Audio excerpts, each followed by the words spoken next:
Hello friends, Dhamus kitchen and vlog પર તમારું સ્વાગત છે. મિત્રો, શું તમે ક્યારેય વિચાર્યું છે કે સવારે કે સાંજે વધેલી રોટલીમાંથી ખૂબ જ સ્વાદિષ્ટ અને મજેદાર રેસિપી બનીને તૈયાર થાય છે? એકદમ જબરદસ્ત બનતી આ રેસિપી બનાવવા માટે તમારે માત્ર દૂધ અને રોટલીની જ જરૂર પડે છે. કોઈ વધારાની તામઝામ વગર ઘરની જ વસ્તુથી ફટાફટથી બની જાય છે. 100% ગેરંટી છે કે વધેલી રોટલીનો આવો ઉપયોગ તમે ક્યારેય નહીં જોયો હોય. તો ચાલો ઝડપથી રીત જોઈ લઈએ. તો સૌથી પહેલાં આપણે એક કડાઈ લઈશું અને એમાં મેજરમેન્ટ પ્રમાણે 2 કપ જેટલું દૂધ ઉમેરીશું. અહીંયા જે હું દૂધ લઉં છું એ પહેલેથી ગરમ કરેલું છે. તમે અહીંયા ગરમ કરેલું અથવા તો ગરમ કર્યા વગરનું ફ્રેશ દૂધ પણ ઉપયોગમાં લઈ શકો છો. ત્યાર પછી ગેસ ઓન કરીશું અને કડાઈને ગેસ પર મૂકીશું. આ રીતે સ્પેચ્યુલાની મદદથી થોડી વારે ચલાવતું જવાનું છે અને દૂધને ત્યાં સુધી આપણે પાકવા દેવાનું છે કે જ્યાં સુધી એ અડધું ન થઈ જાય. ગેસની ધીમી ફ્લેમ ઉપર દૂધ જ્યાં સુધીમાં સરસ મજાનું ઘાટું બને છે ત્યાં સુધીમાં આપણે થોડી આગળની તૈયારી કરીશું અને જરૂર જણાય ત્યારે વચ્ચે વચ્ચે થોડી વારે દૂધને ચલાવતા પણ રહીશું જેથી તળિયે ચોંટી ન જાય. હવે જુઓ, અહીંયા મારી પાસે વધેલી રોટલી છે. અંદાજે 1, 2 અને 3 રોટલી છે અને ઉપર થોડી આટલી વધેલી છે. ઘણી વખત એવું બને કે ખૂબ વધારે રોટલી થઈ જાય અને એ રોટલીનું શું કરવું એ આપણને સમજ ન પડે કે મોટે ભાગે ઘરમાં કોઈ પણ આ રોટલી ખાવા તૈયાર થતા નથી, કેમ કે થોડી સૂકી થઈ જાય છે, ઝડપથી ભાંગી જાય છે અને સ્વાદમાં પણ જે રીતે ફ્રેશ રોટલી હોય એવી બિલકુલ લાગતી નથી. તો આજે આ રોટલીનો આપણે એકદમ બેસ્ટ ઉપયોગ કરીશું, જેથી જ્યારે પણ રોટલી વધે તમે પણ આવો અવનવો યુનિક ઉપયોગ કરી શકો છો. અહીંયા મારી પાસે 3.5 રોટલી જેટલી વધી છે. તમારી પાસે જેટલી પણ રોટલી વધી હોય એમાંથી તમે બનાવીને તૈયાર કરી શકો છો. હવે આપણે એક બાજુના ગેસ ઉપર દૂધ ગરમ થવા માટે મૂકેલું છે, તો આપણે અહીંયા બીજા ગેસ ઉપર લોઢી મૂકીશું અને લોઢી સરસ રીતે ગરમ પણ થઈ ગઈ છે. તો હવે લોઢીની અંદર આપણે 1 ચમચી જેટલું ઘી ઉમેરીશું અને રોટલીને એમાં શેકવા માટે મૂકીશું. અહીંયા તમે ઘીની જગ્યાએ તેલનો પણ ઉપયોગ કરી શકો છો, પણ ઘીનો સ્વાદ ખૂબ સરસ આવે છે આમાં, જેથી હું ઘીનો ઉપયોગ કરી રહી છું. આ રીતે એક રોટલીની અંદર 1 ચમચી જેટલું ઘી આપણે વાપરવાનું છે અને તાવેથાની મદદથી એને પ્રેસ કરતું જવાનું છે, જેથી બંને સાઈડ એકદમ સરસ ક્રિસ્પી થઈ જશે. જો માત્ર એક જ રોટલી વધી હોય ને તો પણ તમે આ રેસિપી બનાવી શકશો. હા, રોટલી વધારે કે ઓછી થવાથી રેસિપીની ક્વોન્ટિટીમાં થોડો ફેરફાર થાય છે અને હું તો કહું છું કે રોટલી વધી હોય કે ન વધી હોય, તમારી પાસે તાજી રોટલી હોય તો પણ તમે બનાવીને તૈયાર કરી શકશો. એ રોટલીને પણ તમારે આ રીતે ઘીથી થોડી શેકી લેવાની. અહીંયા રોટલી શેકવામાં માત્ર 2 જ વસ્તુનો ખ્યાલ રાખવાનો છે કે રોટલી એકદમ સરસ ક્રિસ્પી થવી જોઈએ, બિલકુલ ઢીલી ન હોવી જોઈએ અને શેકતી વખતે વધારે પડતી બળેલી કે કાળી થયેલી ન હોવી જોઈએ. નહીં તો શું થશે કે રોટલીનો જે બળેલાનો સ્વાદ છે એ રેસિપીના સ્વાદને બગાડી નાખશે. તો અહીંયા આપણી બધી જ રોટલી શેકાઈને તૈયાર થઈ ગઈ છે. હવે આપણે આ રોટલીને થોડી ઠંડી થવા દઈએ. હવે જુઓ, થોડી વારની અંદર જ આ બધી જ રોટલી સરસ રીતે ઠંડી થઈ ગઈ છે અને એકદમ સરસ ક્રિસ્પી થઈ ગઈ છે. જુઓ, આ રીતે રોટલીને આપણે ક્રશ કરી લેવાની છે. જો તમે ઈચ્છો તો રોટલીને આ રીતે ઘીમાં શેકી બિસ્કિટની જગ્યાએ ચાની સાથે, કોફી સાથે તમે એન્જોય કરી શકો છો. પણ આજે જે રેસિપી બનશે ને એ જોયા પછી તમે હંમેશા રોટલીનો આ ઉપયોગ કરવાનું પસંદ કરશો. આ રીતે હાથની મદદથી રોટલીને ક્રશ કરી લેવાની છે. ત્યાર પછી એક મિક્સર જાર લઈશું. તો અહીંયા રોટલીના ટુકડા જેમાં સમાઈ જાય એવડો મોટો મિક્સર જાર લેવાનો છે. તમારી પાસે રોટલીની ક્વોન્ટિટી ઓછી હોય તો તમારે નાનો જાર લેવાનો અને ક્રશ કરેલી રોટલીને એમાં ટ્રાન્સફર કરીશું. ત્યાર પછી ઢાંકણ ઢાંકી એકદમ સરસ રીતે ક્રશ કરી લઈએ. તો જુઓ, ક્રશ કરી લેવાથી આ રીતે દાણેદાર મિશ્રણ તૈયાર થશે. તો આપણે એકદમ સરસ ફાઇન પાવડર બનાવવાનો નથી, આ રીતનું મિશ્રણ રાખવાનું છે જે થોડું દાણેદાર હોય. હવે તૈયાર થયેલા મિશ્રણને આપણે માપથી સેટ કરી જોઈએ.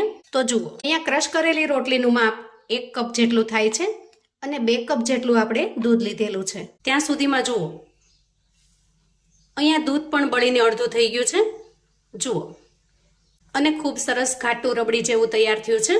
તો આ રીતે અડધા ભાગનું દૂધ વધે ત્યારે જે મેજરમેન્ટ કપથી આપણે બધી જ વસ્તુ માપીને લીધેલી છે એ મેજરમેન્ટ કપની અંદર હું 1/4 કપ જેટલો ગોળ લઉં છું અને ગોળને દૂધની અંદર ઉમેરી દઉં છું. અહીંયા તમે ગોળનો જે પાવડર આવે છે, જેગરી પાવડર, એ પણ ઉપયોગમાં લઈ શકો છો અથવા તો આ રીતે ગોળ પણ લઈ શકો છો. મોટા ભાગે ગોળ છે એ થોડો થીનો હોય છે, જેથી 1/4 કપ ગોળ પણ પાવડરના 1 કપ બરાબર છે, જેથી રેસિપી વધારે પડતી ગળી ન થઈ જાય. છતાં પણ તમે જેટલું ગળ્યું ખાતા હો એ પ્રમાણમાં ગોળ પણ ઉમેરવાનું છે અને તમે ખાંડ, સાકર કે દળેલી ખાંડ પણ લઈ શકો છો. અહીંયા ગોળ ઉમેરતા જ દૂધ સરસ રીતે ફાટી ગયું છે અને તમે જોઈ શકો છો કે દૂધ છે એનું પનીર બન્યું છે. આ રીતે દૂધ થોડું ફાટી જાય અને સરસ મજાનું દાણેદાર બની જાય, પનીર જેવું બની જાય, એ સમયે આપણે ક્રશ કરીને તૈયાર કરેલી રોટલીનો પાવડર ઉમેરીએ અને સ્પેચ્યુલાની મદદથી મિક્સ કરી દઈએ. ગેસની ફ્લેમને આ બધી જ પ્રોસેસ દરમિયાન આપણે એકદમ ધીમી રાખવાની છે. રેસીપી બનાવવી એકદમ સિમ્પલ છે. તમે હજી નવી રસોઈ કરતા શીખતા હશો તો પણ આરામથી બનાવી શકશો. જુઓ, અહીંયા મિશ્રણ એકદમ સરસ ઘાટું બનવા લાગ્યું છે. એ સમયે અડધી ચમચી જેટલો એલચીનો પાવડર ઉમેરી દઈએ. અહીંયા 2 થી 3 એલચીને ક્રશ કરી એનો પાવડર તૈયાર કરેલો છે. તમારી પાસે જો તૈયાર પાવડર હોય એલચીનો તો તમારે એને અડધી ચમચી જેટલો ઉમેરી દેવાનો. એનાથી રેસીપીમાં ટેસ્ટ ખૂબ સરસ આવે છે. અને સાથે સાથે 3 થી 4 ચમચી જેટલું નાળિયેરનું ખમણ ઉમેરીશું.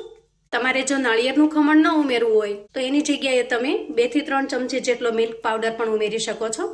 એનાથી રેસીપીનો ટેસ્ટ ખૂબ જ સરસ મિલ્કી, ટેસ્ટી, યમી બનશે. હાથને થોડો પાણીવાળો કરી અંદરથી થોડું મિશ્રણ લઈએ અને આ રીતે કોઈ પણ શેપમાં વાળી જોઈએ. જુઓ, હાથમાં બિલકુલ ચીપકતું નથી, એનો મતલબ છે કે મિશ્રણ પરફેક્ટ તૈયાર થયું છે. આ રીતે કરતા પણ એ હાથમાં નહીં ચોંટે. જુઓ, હવે આપણે એક મોટી પ્લેટ લઈશું અને પ્લેટમાં થોડું ઘી લગાવી દઈએ અને ત્યાર પછી તૈયાર થયેલા મિશ્રણને આપણે પ્લેટમાં ટ્રાન્સફર કરીશું અને આ રીતે અડી શકીએ એટલું થોડું ઉફાળું થાય એટલે હાથની મદદથી આ રીતે સેટ કરી લઈશું. અહીંયા આપણે માવો તૈયાર કર્યો હોય એવું સરસ મિશ્રણ તૈયાર થયું છે અને ટેસ્ટમાં તો એકદમ સરસ લાજવાબ બને છે. હવે આ મિશ્રણને આપણે સેટ કરીશું. અહીંયા તમારે જો પીસ કરવા હોય તો આ રીતે સ્પેચ્યુલાની મદદથી ચોરસ અથવા તો લંબચોરસ શેપમાં સરસ રીતે સેટ કરી દેવાનું અને ત્યાર પછી કટ કરી લેવાનું. પણ હું આજે આ મિશ્રણમાંથી ખૂબ જ ટેસ્ટી એવા પેંડા બનાવી રહી છું કેમ કે મારા દીકરાને પેંડા ખૂબ જ ભાવે છે. આ રીતે થોડું પોષણ લઈ અને આપણે બોલ્સ બનાવી લેશું અને પછી વચ્ચેથી થોડું પ્રેસ કરીશું.